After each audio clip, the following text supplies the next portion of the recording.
Hello friends, welcome to sweety foodie channel. இன்றைக்கி நம்ம சேனலில் ரொம்ப ஹெல்த்தியான ஈவினிங் ஸ்நாக்ஸ் எப்படி பண்ணலாம் தான் பார்க்க போகிறோம். இந்த ஒரு லட்லேயே அயன் சத்து, கால்சியம் சத்து மாதிரி நிறைய சத்து இருக்குது. 3 பொருட்களை மட்டும் வச்சு இந்த ராகி லட்டு எப்படி பண்ணலாம் தான் பார்க்க போகிறோம். வாங்க பார்க்கலாம். இப்போது ஒரு கடாயில் நான் 1/2 கப் அளவுக்கு பச்சை வேர்க்கடலை எடுத்திருக்கேன். இதை நல்லா வறுத்து எடுத்துக்கலாம். உங்கள்கிட்ட வறுத்த வேர்க்கடலை இருந்துச்சுன்னா நீங்கள் அப்படியே எடுத்துக்கோங்க. தினமுமே நீங்கள் ஒரு கைப்பிடி அளவுக்கு வேர்க்கடலை சாப்பிட்டுட்டு வந்தீங்கன்னா ரொம்ப ஹெல்தியானது இது. நீங்கள் முந்திரி, பாதாம் சாப்பிட்றத விட தினமும் நீங்கள் ஒரு கைப்பிடி அளவுக்கு வேர்க்கடலை எடுத்துக்கோங்க. இப்போது வேர்க்கடலை நல்லா வறுபட்டுருச்சு. இதை நம்ம ஆற வச்சு எடுத்துக்கலாம். இப்போது ஒரு கிண்ணத்தில் நான் 1 கப் அளவுக்கு கேழ்வரகு மாவு எடுத்துக்கிறேன். அதாவது ராகி மாவு 1 கப் அளவுக்கு எடுத்துக்கோங்க. இதில் கொஞ்சம் கொஞ்சமாக தண்ணி விட்டு நல்லா பிசைஞ்சு எடுத்துக்கோங்க. சப்பாத்தி மாவு பதம் பிசைஞ்சிடாதீங்க. ஓரளவு கொஞ்சம் தளர்வாக இருக்க மாதிரியே பிசைஞ்சு எடுத்துக்கோங்க.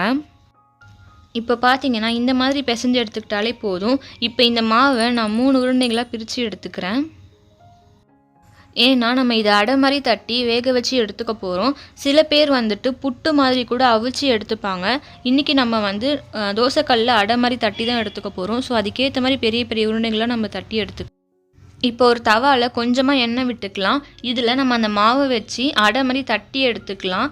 சில பேர் இந்த மாதிரி தட்டுறதுக்கு பயமாக இருக்குது அப்படின்றப்போ வாழை இலையில் நீங்கள் எண்ணெய் தடவிட்டு இந்த மாதிரி தட்டிட்டு அப்புறம் கூட நீங்கள் கல்லில் சேர்த்துக்கலாம். இப்படி அடை மாதிரி தட்டும்போது நல்லா மெலிசாக தட்டி எடுத்துக்கோங்க. அப்போ தான் இந்த மாவு நல்லா வேகும். நல்லா வெந்து வந்தால் தான் நல்லாயிருக்கும். இல்லைனா இது வயிறு வலி கொடுத்துரும் குழந்தைங்களுக்கெல்லாம். ஸோ நல்லா வேக வச்சு எடுத்துக்கோங்க.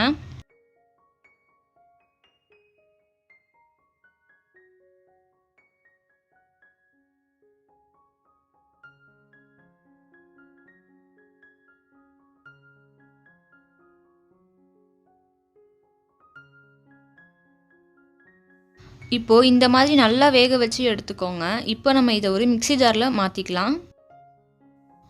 இப்போது ஒரு மிக்ஸி ஜாரில் சின்ன சின்ன துண்டுகளாக இதை நம்ம பிச்சு போட்டுக்கலாம். அப்போ தான் இது நல்லா அரைப்பட்டு வரும். இப்போ இதை பல்ஸ் மூடில் அரைச்சி எடுத்துக்கலாம். இப்போ பார்த்தீங்கன்னா இந்த பதத்தில் அரைச்சி எடுத்துக்கோங்க. ஒரு கொரப்பான பதத்தில் அரைச்சா போதும். ரொம்ப பவுடரை அரைச்சிடாதீங்க. இப்போ இதை நம்ம ஒரு கிண்ணத்தில் மாற்றி வச்சுக்கலாம். இப்போது அதே மிக்ஸி ஜாரில் நம்ம ஆற வச்சுருந்த வேர்க்கடலையை தோலெல்லாம் நீக்கிட்டு இந்த மிக்ஸி ஜாரில் சேர்த்துக்கலாம். இது கூடவே 1/2 கப் அளவுக்கு வெல்லம் எடுத்திருக்கேன். அதையும் இந்த வேர்க்கடலை கூடயே சேர்த்துட்டு பல்ஸ் மூடில் அரைச்சி எடுத்துக்கோங்க. ரொம்ப ஸ்மூத்தாக அரைச்சிடாதீங்க. கொரப்பான பதம் தான் கரெக்டாக இருக்கும். இப்போ பார்த்தீங்கன்னா நல்லா கொரப்பாக அரைச்சி எடுத்தாச்சு. இந்த மாதிரி தான் நம்ம அரைச்சி எடுத்துக்கணும். இதையும் நம்ம அதே கிண்ணத்தில் சேர்த்துட்டு நல்லா பிசைஞ்சு விட்டுக்கலாம்.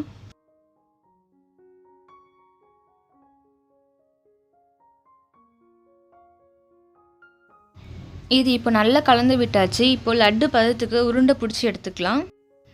பார்த்தீங்கன்னா இந்த மாதிரி உருண்டை பிடிச்சி எடுத்துக்கோங்க. இது உருண்டை பிடிக்கவே ரொம்ப ஈஸியாக வருங்க. இதில் நம்ம வெல்லம் சேர்த்துருக்கிறதுனால நல்லா இறுகி வரும். இதுக்கு பிரிஞ்சுலாம் போகாது. கண்டிப்பாக இந்த ரெசிபி நீங்கள் ட்ரை பண்ணி பாருங்கள். கண்டிப்பாக ஃபெயிலியரே ஆகாதுங்க. இது குழந்தைங்களுக்கு ஒரு நாளைக்கு 1 இல்லை 2 உருண்டை மாதிரி கொடுத்துட்டு வந்தீங்கன்னா ரொம்ப ஹெல்த்தியாக இருப்பாங்க பசங்க.